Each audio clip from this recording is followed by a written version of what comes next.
आर्णी बाजार समितीत पावसाचा फटका, शेतकऱ्यांना भरपाईची मागणी, अनाधिकृत साठवणुकीवर संताप.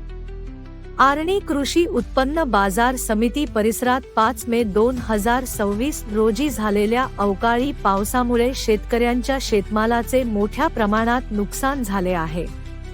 या पार्श्वभूमीवर सामाजिक कार्यकर्ते राजेश भाऊ आडे यांच्या नेतृत्वाखाली शेतकरी बांधवांनी संबंधित अधिकाऱ्यांना निवेदन सादर करत तात्काळ भरपाईची मागणी केली आहे.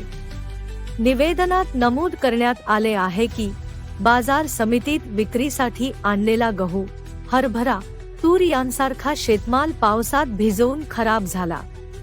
योग्य शेड व व्यवस्थापनाच्या अभावामुळे शेतकऱ्यांचे मोठे आर्थिक नुकसान झाले असून परिस्थिती गंभीर बनली आहे.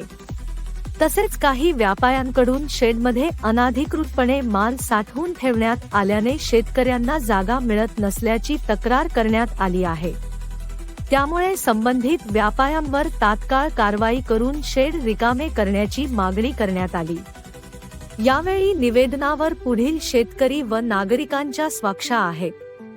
अविनाश ढाकुलकर, नंदू देशमुख, गोपाल कोटमकार, सचिन धाये, संतोष जयस्वाल, अनिल कोळेकर, विजय सोळंके, बाबाराव खोडनकर, गणेश एकंडवार, रमेश कोर्टकर, हिरासिंग चव्हाण, अमित रामटेके, मनोज चांडक, अजाबराव सलामे, भारत बैस, खेमसिंग राठोड, अनिल चौधरी, संजय लिंगडवार, प्रमोद चोपडे, किशोर शेलोकार, गजानन जाधव आणि इतर शेतकरी बांधव मोठ्या संख्येने उपस्थित होते. शेतकऱ्यांच्या मालाचे पंचनामे करून तात्काळ नुकसान भरपाई जाहीर करावी, जबाबदार अधिकाऱ्यांवर कारवाई करावी आणि भविष्यात शेतकऱ्यांसाठी सुरक्षित शेड व्यवस्था उपलब्ध करून द्यावी, अशी ठाम मागणी यावेळी करण्यात आली.